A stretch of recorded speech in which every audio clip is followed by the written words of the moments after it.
नमस्कार दोस्तों, क्या आप जानते हैं कि हमारे देश का प्रधानमंत्री यानी कि नरेंद्र मोदी चोरी के वोट से जीते हैं और अभी बहुत बड़ी चर्चा में है कि वोट चोरी से प्रधानमंत्री हमारे जीते हैं। मुझसे इलेक्शन कमीशन एफिडेविट मांगता है, मुझसे कहता है वोट लेना है। मैंने पार्लियामेंट के सामने, पार्लियामेंट के अंदर वोट लिया है। I, Rahul Gandhi, do solemnly affirm इस संविधान के सामने वोट लिया है। अगर हमें इलेक्ट्रॉनिक डेटा मिल जाए, हम साबित कर देंगे कि हिंदुस्तान का प्रधानमंत्री चोरी करके प्रधानमंत्री बना है। पूरे देश को यह सवाल पूछना चाहिए कि इलेक्शन कमीशन इलेक्ट्रॉनिक डेटा और वीडियोग्राफी क्यों नहीं दे रहा है। इलेक्शन कमीशन बीजेपी का नहीं है। इलेक्शन कमीशन संविधान के लिए काम करता है। जो कॉन्स्टिट्यूशन का फाउंडेशनल आइडिया है, वन मैन वन वोट, इस पर इलेक्शन कमीशन और उसके सारे अफसर आक्रमण कर रहे हैं।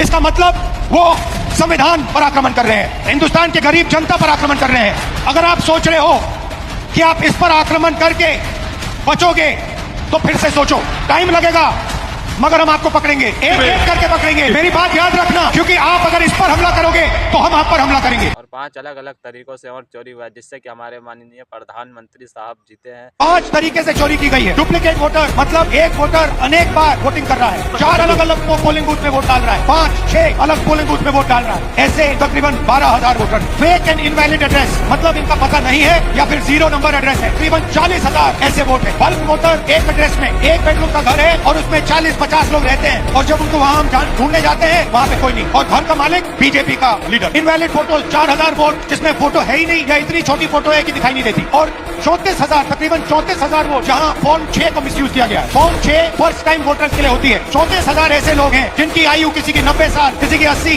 81, 82। इस प्रकार से 1 लाख वोट इलेक्शन कमीशन और बीजेपी ने चोरी किया। डुप्लीकेट वोटर्स में एक व्यक्ति कर्नाटक में वोट देता है, उसके बाद उत्तर प्रदेश में वोट देता है। वोट देने का अधिकार उसको बेंगलोर में है, लखनऊ में है, वाराणसी में है, अलग अलग जगह देश में ये लोग वोट डालने के लिए ऑथराइज है। और ये खुली बात हमारे कांग्रेस के नेता राहुल गांधी ने खुद संसद में मोदी के मुंह पर कह दिया है। अगर आप कुछ करोगे तो महंगा